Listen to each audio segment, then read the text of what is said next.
Let's talk about motivation. We're always trying to find it or keep it or get more of it. But what is it really? Not just as a feeling, but what's happening in our brains. Today, we're going to pop the hood and take a look at the actual brain chemistry that fuels our ambition, our desires, and our drive to get things done. You know that feeling, right? Where you're just stuck. You know you should be doing something, but that internal engine just will not turn over. It's a feeling we've all had, and it turns out there's a whole lot going on inside our heads when it happens. So, what is going on when we feel stuck like that? You might think it's just about being tired or overwhelmed, but the real story is actually a little more surprising. Okay, so we hear the word burnout all the time, that feeling of being totally fried, overwhelmed, emotionally drained. But there's this other state that's just as real, but we don't talk about it as much: bore-out. This is when you feel underchallenged, totally disengaged. And often it boils down to one critical thing: a mismatch between what you're doing every day and what you actually care about, your personal values. This is where it gets really interesting.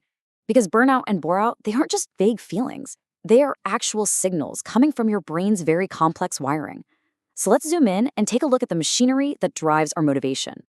To get a handle on motivation, you have to understand the brain's reward engine. This is the system that evolved over millions of years to make us go after things that are good for us. You know, food, safety, success. It is the engine behind pretty much all of our goals. This reward system, or if you want to get technical, the mesocortical limbic circuit, isn't just one spot in the brain. It's actually a whole network of different structures all working together to manage everything from our biggest dreams to the simple everyday pleasures. And here's a super simplified version of how it works. It all kicks off in a place called the VTA, which is like the source where dopamine gets made.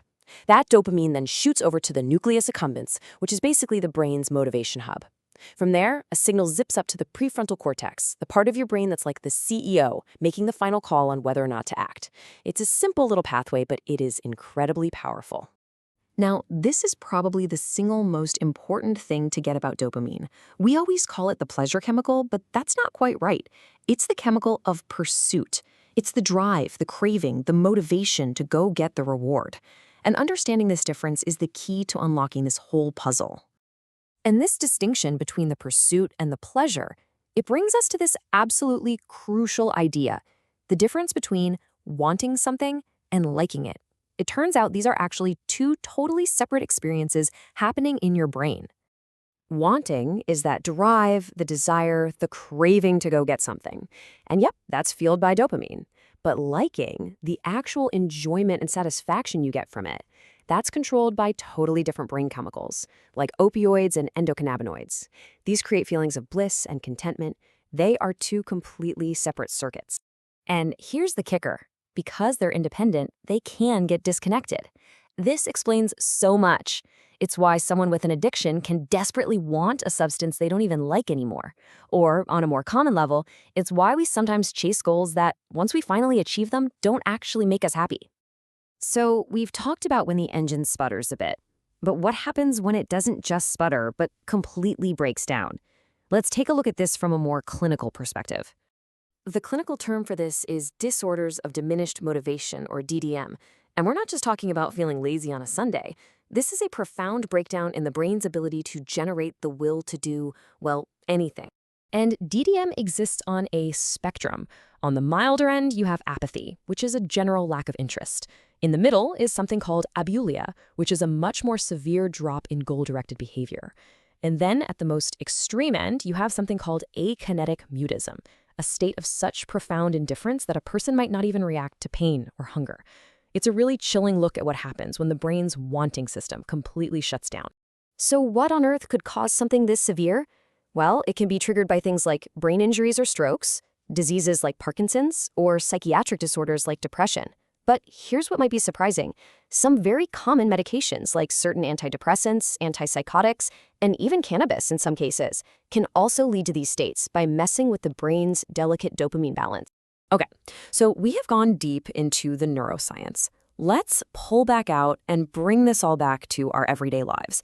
How can understanding all of this about our brain's reward system actually help us reignite our own drive when we're feeling stuck? This brings us full circle, right back to the beginning. Remember bore-out? Now we can understand it on a neurochemical level. When your work doesn't connect with your core values, your brain literally doesn't see the point. Those tasks fail to trigger that dopamine-driven wanting system, and so you feel disengaged and unmotivated. It's not a character flaw. It is a biological response. So the solution then is all about meaning. When you can draw a clear line between your daily tasks and your deeper values, you're essentially telling your brain, hey, this matters. And that connection is what fuels the dopamine system, turning even a boring task into something meaningful.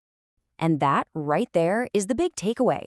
For so long, we've treated motivation like it's a matter of willpower or some kind of moral virtue. But the science tells a very different story. Motivation is a biological process. It's about giving your brain the right signals of meaning, value, and purpose, to get that incredible reward engine firing on all cylinders. So, I'll leave you with this to think about. If motivation is fundamentally chemistry, how does that change how we approach our goals? How should it change the way we design our jobs or how we support the people in our lives who might be struggling with a stalled engine? It's a pretty powerful idea to consider.